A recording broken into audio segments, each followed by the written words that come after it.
A guy named Vic emailed me and he was like, I have a story time about why you should literally never work a job on Craigslist. So he was broke between jobs. The first was coming up, rent was coming up, whatever.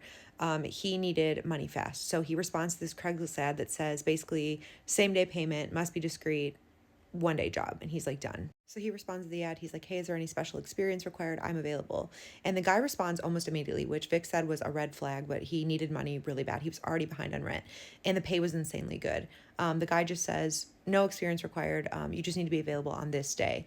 And he doesn't even ask for Vic's name, no resume, nothing. But he tells him the next day he needs to meet him in the parking lot of this like half abandoned strip mall. This is in Springfield, Missouri, by the way. Vic says in retrospect he should have said no, right? But desperation makes you do crazy things. So the next day he goes to this parking lot to meet the guy and he finds him in a beat up old white van. And the guy's like mid 50s wearing a baseball hat and sunglasses, like looks normal enough, but the way that he spoke was a little bit unsettling. The guy avoids eye contact the entire time he's telling Vic what he needs to do. He hands him an envelope full of cash. He said he got paid $700 and a set of keys. And he said, I just bought this old house. It's a little bit dirty. I just need you to go clean it out. The guy's like, I already got a dumpster. It's outside the house in the driveway. All you got to do is go inside, throw everything in the house in the dumpster. And Vic's like, well, what kind of stuff am I going to be cleaning? And the guy's like, don't even worry about it. It's just, he's like, it was a hoarder house. So he gives Vic the address. He's like, you're going to have this done by tomorrow. Vic's like, yeah. He's like, cool. He drives off. Vic goes to the address that the guy gives him. And it's this tiny rundown house. And he said it was like the house couldn't have been bigger than 1,200 square feet. The yard was all overgrown with weeds. The windows were boarded up, like just a total nightmare of a house. He says as he walked up to the house, he noticed a couple things. The paint was peeling all over it. And on the front door, there were these long, deep scratches all along the bottom, like an animal had been clawing to get in. But he's like, whatever, people have dogs. So he unlocks the door, he goes inside. He said the smell hit him first. It was this awful mix of like rotting wood, mold, and not quite death, but something like it. He said it was like whoever lived there had just upped one day and left. Everything was left untouched, but there was just dirty newspapers, things everywhere. He starts in the living room. There's this old ratty couch with stuff spilling out, stains all over it. And he actually ends up having to call one of his friends to help him move it. So his friend comes over, they get the couch out into the dumpster. He gives him like $50 and his friend leaves.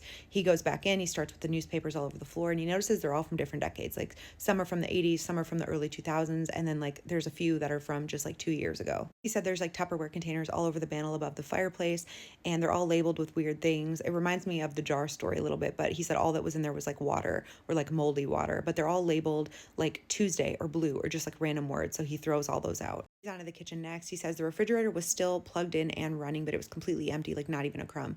On the counter, the things that he remembers are like a Polaroid camera, a pair of scissors, and a deck of cards, which seemed untouched. He was going to take them home, but then when he looked at them, he realized they're missing all the face cards. He says the kitchen honestly wasn't even that bad, but there was one odd thing, which was when he looked in the corner of the room, there was a mound of dirt. There were no potted plants around, like nothing like that, but it was just like somebody had just dumped this pile of dirt in the corner. He says he actually started getting creeped out when he went in the hallway leading to the back of the house, because in the hallway, there were these faint, greasy handprints all over the walls.